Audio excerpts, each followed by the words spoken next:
10 दिसंबर 2025 को online shopping करते हुए किसी हैकर ने मेरा अकाउंट हैक कर दिया और मेरे अकाउंट से 98,000 रुपीज़ विड्रॉ कर दिया।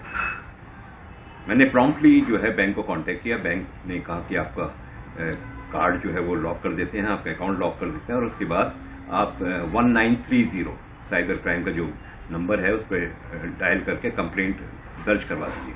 मैंने फ़ौरन वो काम भी कर दिया। उनसे नंबर लेके मैं बैंक गया और बैंक में जो मैनेजर थी अंकिता राठी, उन्होंने मेरी बड़ी मदद की और उन्होंने सारे कागज़ जो है 15 मिनट के अंदर तैयार करके मुझे दिए और कहा कि अब ओशीवारा पुलिस स्टेशन जाके आप कंप्लेंट कर दीजिए। जैसे ही मैं ओशीवारा पुलिस स्टेशन पहुंचा, वहाँ पे सीनियर पीआई हैं संजय चौहान जी और उनके साथ में उनके डिप्टी हैं पगारे साहब, आनंद पगारे साहब। तो उन्होंने बहुत अच्छे से मुझे एंटरटेन किया, मेरी बात सुनी और उन्होंने तुरंत विद इन फ्यू मिनट्स वहाँ की जो साइबर क्राइम टीम है, जो अपने अशोक जी हैं, शरद भाई हैं और विक्रम जी हैं हेड कांस्टेबल, उनको ये जो मैटर था वो उनको सौंप दिया और कहा कि इसे जल्दी से जल्दी कार्रवाई की जाए क्योंकि अभी अभी ताज़ा मैटर हुआ है।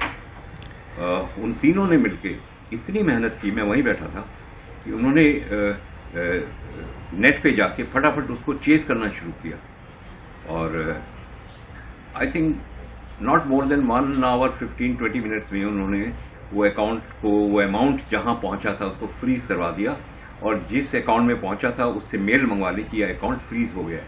और उन्होंने मुझे कहा कंग्रेचुलेशन, आपका अमाउंट जो है सेफ है ये, लेकिन एक प्रोसेस के पास थ्रू जो है वापस आएगा, आपके अकाउंट में आएगा। उन्होंने रॉजर पे को कांटेक्ट किया, उन्होंने HDFC बैंक को कांटेक्ट किया, उन्होंने कहीं और किसी प्लेटफॉर्म पे गया तो वहां को कांटेक्ट किया।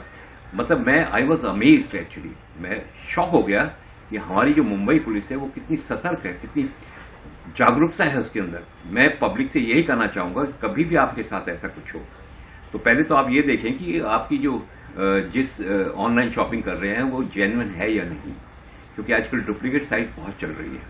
दूसरा, मेरा आपसे निवेदन ये है कि जिस भी अकाउंट से आप ऑनलाइन शॉपिंग करें उसमें अमाउंट ज़्यादा ना रखें ताकि सामने वाला आपका नाजायज़ फायदा ना उठा सके। और आप तीसरा, तुरंत जो है आप बैंक को, आप साइबर क्राइम टीम को, नियरेस्ट पुलिस स्टेशन को तुरंत कांटेक्ट करें। वो कहते हैं ना, जब किसी का एक्सीडेंट हो जाए तो पहला आधा घंटा बहुत गोल्डन पीरियड होता है, उसमें उसकी जान बचाई जा सकती है। ऐसे ही मैंने अपने जो मेरे साथ कांड हुआ उसमें मैंने फौरन इन तीनों चीज़ों को कांटेक्ट किया और believe me with less than 2 hours, जब से कांड हुआ 12/24 पे हुआ था 10 तारीख को, और नेक्स्ट 2 आवर्स में मेरा अमाउंट जो है जहां पहुंचा था वहां फ्रीज कर दिया गया और अमाउंट सेफ हो गया। तो मैं मुंबई पुलिस को बधाई देना चाहता हूं, बहुत धन्यवाद देना चाहता हूं। और ये सतर्कता जो है, ये जागरूकता जो है पब्लिक तक पहुंचे, पब्लिक इसके बारे में जाने कि अगर आपके साथ ऐसा कुछ हो जाए तो आपको क्या क्या करना है। सर, एक मुंबई पुलिस को आपने ट्वीट भी किया था, क्या कुछ था? मैंने ये किया कि जिन ऑफिसर्स ने मेरी मदद की, मैं उनके बारे में ये कहना चाहता हूँ कि आप जो है, आपको बहुत बहुत धन्यवाद है। मुंबई CP साहब को मैंने धन्यवाद किया, CM साहब को धन्यवाद किया और ये इन्फॉर्मेशन मैंने डिप्टी CM एकनाथ शिंदे तक पहुंचाई और उसके बाद जो हमारे DCP जोन 9 के हैं उनको दिया, एडिशनल कमिश्नर वेस्ट जोन को दिया। तो सबको मैंने ट्वीट करके ये बताया कि भाई मैं अपनी ओर से जो मेरे साथ हुआ उसमें मुंबई पुलिस ने कितनी मदद की और मेरे मैटर को सॉर्ट आउट करने में मेरी सहायता की।